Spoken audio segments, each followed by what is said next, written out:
Canoprof, comment créer un texte à trous dans une activité quiz. Pour créer un exercice type texte à trous, il faut d'abord créer une activité quiz. Pour ce faire, dans l'explorateur, vous faites un clic droit, créer un item et vous choisissez activité quiz. Vous lui donnez un nom et vous validez avec le bouton créer. Une nouvelle activité quiz apparaît à laquelle nous allons donner un nom comme pour toutes les activités. Vous pouvez bien sûr compléter tous les autres champs. Il y a ici une spécificité à l'activité quiz, c'est d'attribuer un pourcentage de réussite à partir duquel vous considérez que le quiz est réussi. Il est possible ici d'ajouter une présentation globale aux questions qui seront posées ensuite. Il s'agit ici d'un type de texte ordinaire dans laquelle on peut ajouter une image ou une vidéo, simplement un texte. Pour commencer à éditer les questions, il y a deux solutions. Soit vous faites un item séparé que vous pourrez réutiliser ultérieurement, soit vous utilisez ici les questions prédéterminées. Nous allons partir sur le texte à trous qui s'ouvre donc ici.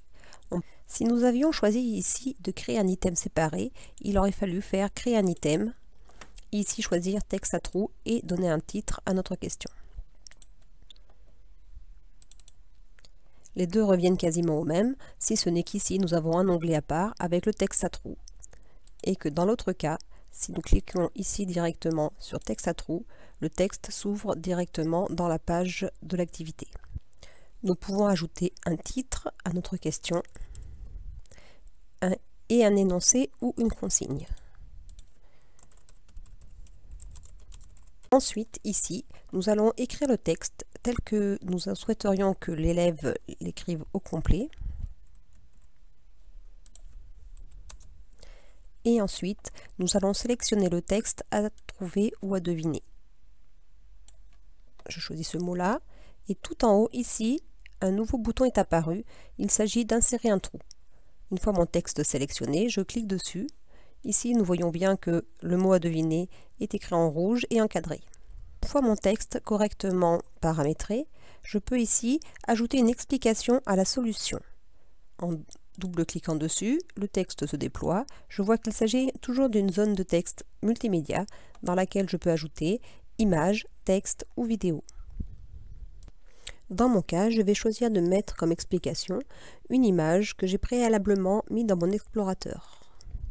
Un simple glisser-déposer en illustration seule puisque je n'ai rien ajouté d'autre. Voilà ma première question terminée. Voyons voir ce que ça donne en prévisualisation. Je vois apparaître en haut mon titre, mon quiz et tous les commentaires que j'ai pu marquer. Vous noterez que ces deux phrases-là sont inscrites d'office, ce n'est pas moi qui les ai mises. Donc il s'agit d'une question sur le point. Mon énoncé se retrouve ici, le texte que j'ai tapé là. Et ici, si j'écris la bonne réponse, je fais suivant.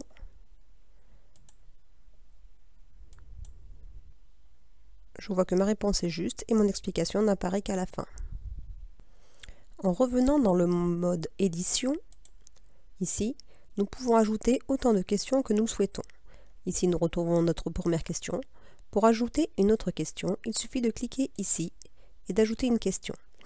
Il est possible d'ajouter une liste de questions. Cela mettra plusieurs questions sur la même page. Une fois mon quiz terminé, je peux le diffuser en cliquant sur l'onglet Web, en appuyant sur Générer,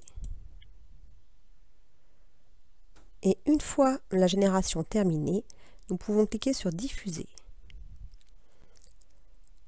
Pour faire ceci, il me propose d'accéder à l'espace Élève, suivant, de sélectionner le dossier ou la ressource à remplacer éventuellement, ce n'est pas mon cas, ajouter, je vais ajouter une nouvelle ressource, et envoyer donc sur le cloud. Tout s'est bien déroulé, la fenêtre se ferme. Je peux ensuite retrouver mon quiz en faisant Fenêtre, éditer le dépôt élève, choisir le dossier que je viens de créer.